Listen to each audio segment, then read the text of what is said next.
I'd like to bring the symposium to order. First of all, welcome colleagues, students and friends. Welcome everyone to a symposium on Mingei, the folk arts of Japan. It's my great pleasure to stand here at the beginning of our 3-day venture into a fascinatingly complex and interwoven topic. First of all, I'm very grateful to my fellow organizers and especially to Jeffrey Montgomery, the collector of the objects we see all around us. I cannot think of a better place to talk about Mingei than in a museum full of top-ranked Japanese Mingei objects. And what makes this a particularly successful site for this study of Mingei is that it is staged in a museum devoted to a Swiss sculptor, Vincenzo Vela, who devoted his life to the study of materials and forms. It has been a fascinating experience to see the conversation between Vela and the Japanese art that now has become guests in his atelier. I'm certain that you will join with me in visiting these rooms and also taking part in these conversations. Nobody can be associated for any length of time with the arts of Japan before they meet aspects of Mingei, the various different forms of folk arts that is active throughout Japan in the major cities as well as in the countryside. For my part, I remember the deep impressions I received decades ago as a teenager, being struck with the glories of tambaware and tachikuri.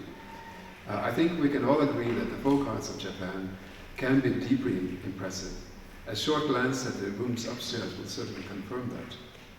And sooner or later we'll meet with Soetsu Yanagi and his Mingei theory, and also his brainchild, the Mingei-kan, the Japan Folk Arts Museum in Tokyo.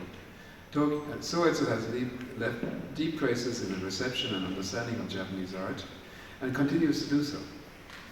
In fact, one cannot really talk about Mingei without mentioning Soetsu.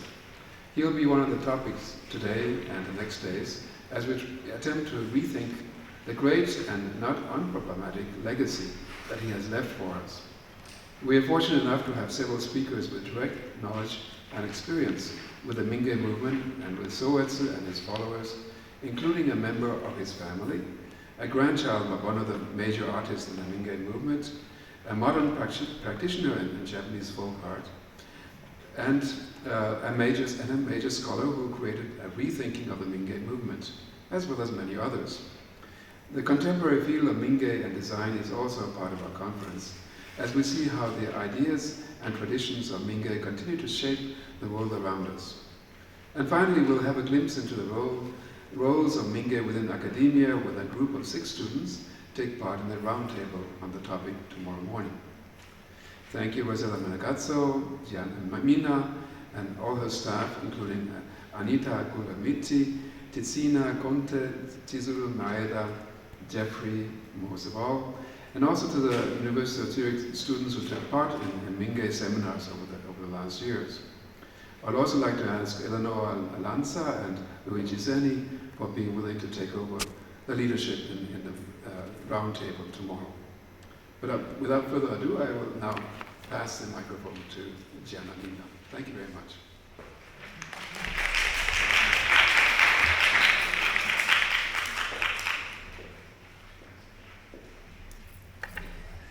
Care e cari ospiti di questo convegno, cari professori, cari studenti, cari amici del Museo Vincenzo Vela, stimate e stimati colleghi, una parola nella nostra lingua, la lingua del Ticino, questa regione di confine che si affaccia sull'Italia e così facendo si affaccia in qualche modo sul mondo intero. La giornata di oggi, come quella di domani, sarà soprattutto una giornata in lingua inglese. Mi scuso con i miei conterranei, ma in qualche modo questa è la lingua che rende più facile la comprensione tra di noi, soprattutto perché abbiamo numerosi ospiti dal Giappone e credo che il rispetto nei confronti di persone che fanno tanta strada per raggiungerci sia prioritaria in questo contesto. Ringrazio tutti per la comprensione. Il dossier che hanno ricevuto nella borsa del museo contiene gli abstracts, le biografie, documentazioni in lingua italiana e in lingua inglese, dunque penso che da questo punto di vista la comprensione dei contenuti che andiamo ad affrontare nelle prossime giornate sia garantita.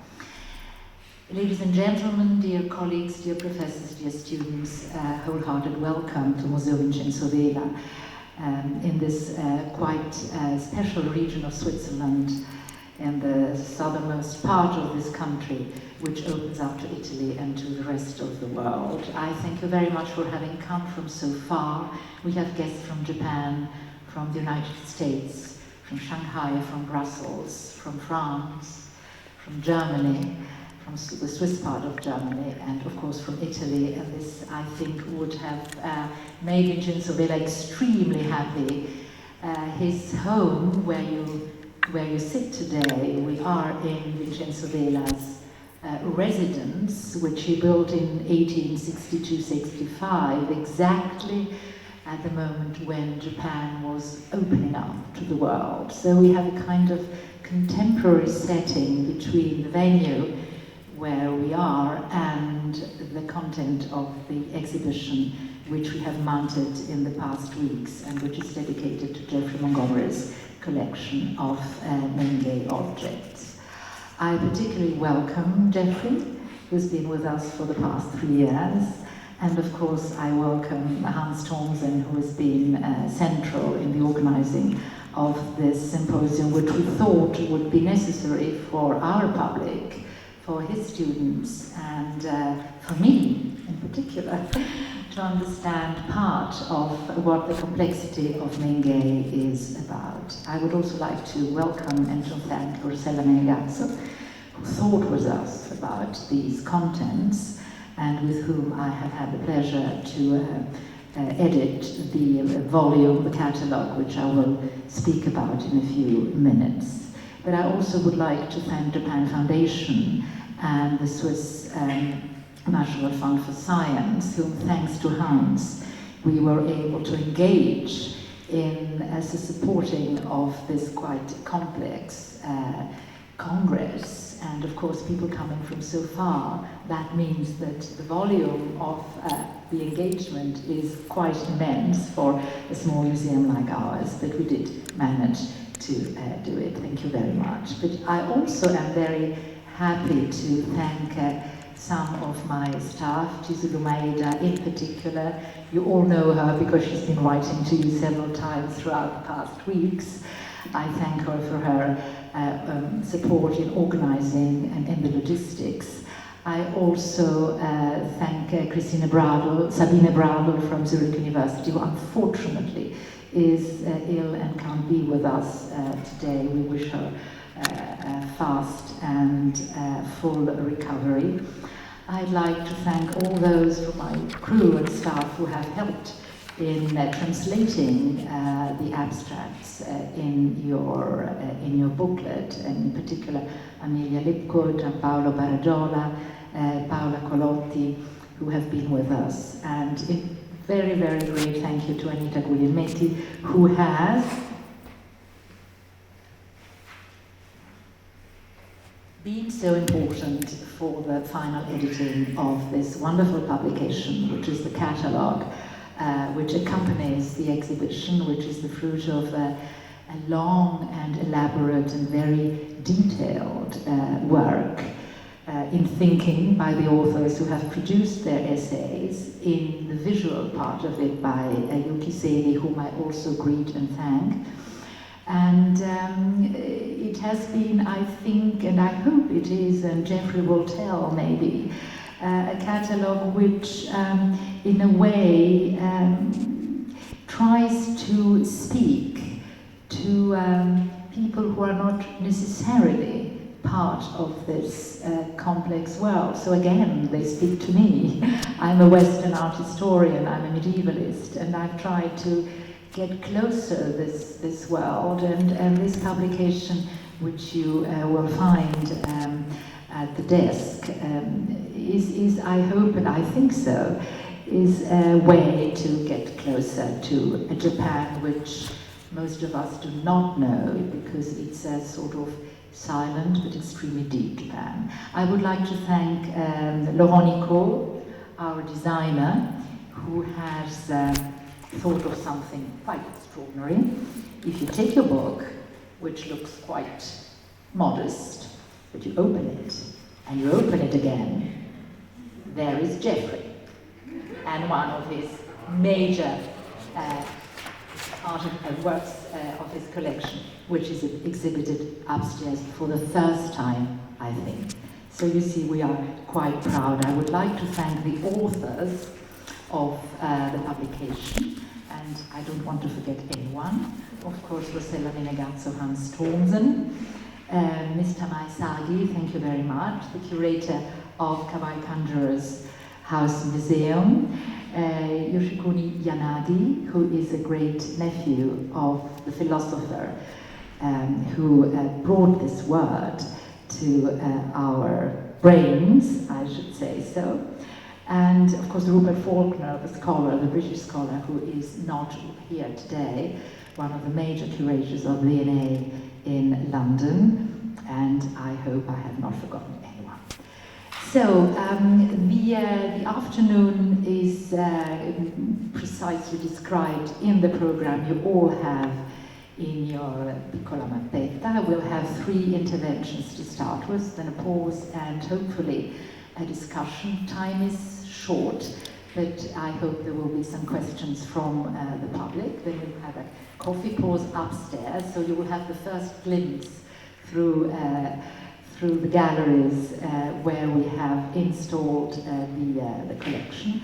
And then there will be a second session of interventions. The afternoon then will slightly get towards its end with a moment which I'm really looking forward to, which is Jeffrey and myself talking about Mingei with you, and we will then have the pleasure of welcoming a representative of the Japanese embassy in Bern, which is a great, great, great honor for us. Thank you, Hans, for having made this possible. Sabine Bradel, who unfortunately is not with us, should have moderated the first panel, which Hans Thomsen will do instead. But I would like to introduce Hans, Professor Thomsen, and myself, remembering the long discussions, the lots of kilometers we have traveled north and south between Zurich and Ligonnette to try and make this 2.5 days conference particularly interesting and welcoming. Hans Thomsen holds the chair of section for East Asian art history at the University of Zurich, and he has held this position since 2007. He received a PhD at Princeton University in Japanese art history and archaeology, and has embarked on the study of East Asian art, focusing on prints, transcultural art, photography, and material culture. He's presently working on the salon cultures, something which I find particularly interesting because I had no idea that this kind of what I thought was a Western theme, le salon, a French notion, had been so interesting and so manifold in Japan in the 18th and 19th centuries. And he has been leading a comprehensive survey of East Asian art in Switzerland, particularly studying unknown collections throughout the German and the French part of the country. He has received numerous honors, including very recently the Order of the Rising Sun from the Japanese government a few weeks ago. I welcome you, Hans, and thank you very much.